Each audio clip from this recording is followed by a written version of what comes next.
Am I the a-hole for wanting to be intimate with my wife? I am 28, dated my wife, let's call her Rena, F26, for 3 years before we got married, and during that time, she made it known that she would like to remain a virgin until our marriage. We both met in a religious event and are both church-going and religious, so this was not a problem. She is an overall wonderful person, the most caring, loving and sweetest wife I could ever have, and not to mention beautiful as well. She takes care of me and even took some time off to care for my mother when she was in the hospital due to a car accident, and has no problem with babysitting my sister's kids, 5 and 7, who love her very much. Everyone tells me how lucky I am, and I feel the same. We have been married for 4 months now and live together in my apartment. Her grandma had been sick for years, and her dying wish was to see Rena get married before she passes. Rena is the only girl among 8 cousins, so she was very special and close to her grandparents. Knowing this, I proposed to her as her whole family and mine have basically become one, and it was a no-brainer at that point.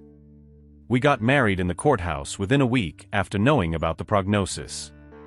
We went straight to the hospital and had a small party there with her since she had a private room and the hospital staff allowed it.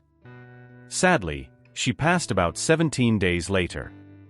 Later that night, after getting to the hotel from the wedding, she tells me that she thinks we should wait until we marry in church because she considers this marriage legal but not anointed by God and is not right. We cuddle, kiss, but then when it gets heated, she stops me midway and tells me the time will come and we will enjoy it. Our families are planning a big church wedding for us in April when we will be fully yoked, but I don't know how I could wait that long. It is terribly uncomfortable cuddling in bed with her and wanting to make love with her knowing I can't.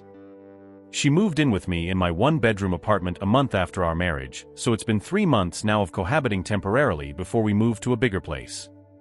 I feel we are in every way a married couple. Not newlyweds, but more like an old couple because of a lacking in the intimacy department. We do groceries together, clean, cook, and take care of each other, except that. She says she believes our first time will be special since we will have it during our honeymoon in Spain right after the wedding. We have both been a big fan of Spain. Anyway, the other night we were watching a movie and started kissing that gradually ended up getting more heated. She stops me after some time and we had an argument because yes, I know I was wrong and didn't control myself well. I guess I should have asked what marriage and jingalinga really meant to her before proposing instead of assuming, but I also think I'm being deprived of something so important in a relationship. She didn't speak to me for 2 days, and just a while ago we had an honest conversation and have decided that she should move back to her parents until our actual church wedding in April. We originally thought living together since we were legally married would be a good start at knowing each other, but I guess this is for the best. I still have this nagging feeling in my head. AITA for wanting intimacy with my wife? Also, I never once force myself on her. Everything we do is consensual, and I always stop as soon as she says no because I respect her. I guess I'm just frustrated most of all, and I want to know if I'm a a-hole for feeling this way. Edit. Thanks everyone for your feedback. I was reading everything and appreciate your points. I do want to point out that we are not getting divorced or annulled, and I know I have no right to force her into anything. I just want to let out how I feel. Also, like I mentioned in the comments, we would like a larger wedding, although it takes longer to plan since her and my relatives are available in April and have already taken PTO.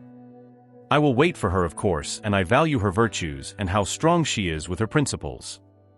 We didn't talk about jingalinga before the courthouse wedding I guess because we both had differing assumptions on the relationship, and despite her wanting the church wedding before we moved in, she offered to move in as a compromise since she knows what she's asking is also not easy. I don't think another small gathering is necessary because at this point, it will all be just for show and takes away the uniqueness of the church wedding and the feelings involved if we had too many wedding-related events. I want her to feel special on that day because she is, and to feel like how a bride does on that one special day. Legally though, she has started using my surname because she acknowledges we are married, but that our church wedding will wed us in all ways. We had the courthouse wedding but didn't invite our minister because, as I mentioned, we want the church wedding to be our big and special day only. What I meant by not controlling myself is my frustration, not necessarily my desires to take it further. Also, her parents have never told us we had to wait for our church wedding. They consider us married already. I guess for my wife it's more of the symbolism of marrying in church and for the honeymoon to be in every sense of the word. Having Jingalinga and then going on a honeymoon defeats the purpose, and I also think it would be great to do it then. We fly to Spain the next day after the wedding and don't think we would even have the energy for anything the night of the church wedding. She is not asexual as well to clear things up. I know everyone doesn't believe in abstinence or applying Bible principles in life, and I understand that, but I request to please respect ours. Right now, she will be staying with her parents, but we are planning on talking more to a counselor as well as our minister if we could change any arrangements if needed about our thoughts on Jingalinga and our unique circumstance. Thanks. One Redditor asks Opie if he has discussed Jingalinga after marriage due to his wife's belief. Opie replies yes, she is very honest and is actually very curious about Jingalinga and even talks about how this is a very spiritual connection. But she really would like us to be wed in the church and have our marriage be blessed. Update. It's been a while since I posted about my situation with my wife and just want to give a little update. I talked to Rena the day after I posted it and talked about what exactly is holding her back, and if she has any concerns, she could open up to me and talk about it like a married couple. If she even considered us one. She told me she had seen the post and had actually read a lot of the comments you guys posted and realized it stems from her feeling everything was so rushed and it was not how she expected to get married in her head and what comes after that. She wanted to make her Nana happy, but at my expense.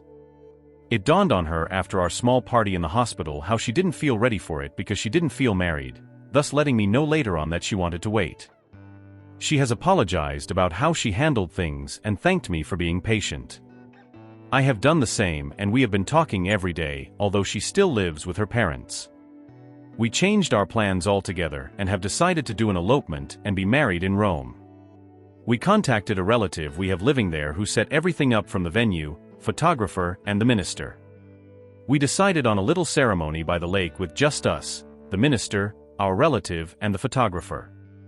We are leaving in a week and are very excited about it. And since we will be there, we'll have our honeymoon in Spain right after as planned since it's only a few hours away. The April wedding will still push through for family and friends as more of a vow renewal and reception. We have informed them about it and they understand how our case has been very unique and are very happy and supportive regardless. Our elopement is simply a ceremony for the both of us, not thinking about other people for once. We are already looking at a bigger apartment for us when we return from the trip so Rena could have her own working studio, as my apartment is too small. We'll be updating if we can after the trip, as your input has really put things in perspective. Thanks for everything, and it really did help us look deeper into the foundation of our principles and priorities. New update. 6 months later. It's been 6 months since I posted on this, and just want to give you guys an update. Rena and I finally had our beautiful church wedding last month. It was a sunny and warm day, she just looked stunning, and it was better than anything we both ever imagined. Our families helped a lot in the wedding preparations, and as I mentioned in the previous post, my wife did move out to live with her parents until we got married in church. We made sure to talk thoroughly about how we felt and if this was what she really wanted. We met every week and talked every night until the day we finally got married in church. Mid-February, there were talks and doubts about the relationship and if our expectations of marriage aligned and whether it was best to hold off on the wedding to see if we were indeed compatible and if our courthouse wedding was merely an obligation we had to fulfill for her Nana before passing. It was a difficult month for us. We talked about her fears and she explains it was just that she has had this belief in her mind about keeping herself pure in her big day and it was purely hers alone and not her family or anybody else. We did go through marriage counseling to help more in dealing with our situation. During this time, I moved to a larger place and found a better paying job and got busy. She started working from home and accompanied her brother who moved to Japan to help him get settled. She was there for about 2 weeks and actually had a nice break. We both had a lot of time and it helped strengthen our relationship, to be honest, and to realize how much we really wanted to be with each other. We just got back from our 2-week honeymoon to the number 2 in our bucket list, New Zealand. We originally planned to go to Spain, but we decided to change itineraries since we planned to travel to Europe in the future, so Spain could wait. It was a wonderful but very exhausting and costly trip, but so worth it. We drove in a camper van and stayed at campgrounds every night under the stars. hiked a lot, and basically just spent time together enjoying nature. And yes, for everyone waiting for an update, we had our first intimate moment there. The first time was pretty uncomfortable for her. We were also in a van, so not the most pleasant place. And she still has this thing where she can't stop overthinking every time we are doing it, haha. We are getting better at it though, and have actually slowly learned each other's wants and dislikes.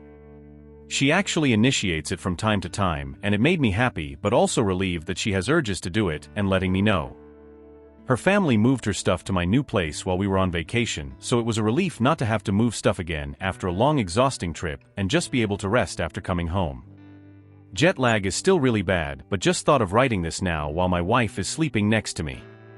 We are both scared for the future as newlyweds, but also excited for our little family. Rena and I hope to have kids in the near future, but for now, we have decided on becoming fur parents first and looking into shelters once we are fully settled. She has also read the post I wrote before just recently and found the comment about having Jingalinga and skydiving to be hilarious, and she is quite curious about us doing it, lol. If that does happen, that's a whole post by itself. Comments. One Redditor wrote, "As someone who grew up in a hyper-religious purity culture, I have known so many women also from that world who suffered sexual dysfunction as married adults because the Jingalinga is bad and impure. Conditioning, it turns out, doesn't magically flip off when you get married. It's not openly talked about how much vaginismus correlates with intense purity culture upbringing in women. It sounds like OP's wife ultimately powered through her conflicted feelings like a champ. There will likely still be ups and downs in the future, but it's a great sign that she's communicating openly with OP and is in therapy, hopefully real therapy and not counseling with clergy." Another one wrote, "I had Jingalinga out of marriage, first time not by choice, but due to religious guilt I have never been able to climax unless by my own devices, and that is still difficult to do. Believe me that I now encourage my cousins to explore their own desires and don't let guilt get in the way of enjoying their own sexuality because it can cause issues later on. I'm still a woman of faith and I still go to church, but I also know that this religious guilt is not something that comes from God himself, but from men who wanted to control women." Well, this is the end of this interesting story. If you guys have any thoughts or suggestions or an interesting story of your own, do share that in the comments section below. If you enjoyed the story, do like this video and subscribe to our channel. You guys can also support us by checking out the links in the video description and the channel's About section. You can watch these videos in the meantime. Hope you guys have a good day. Goodbye.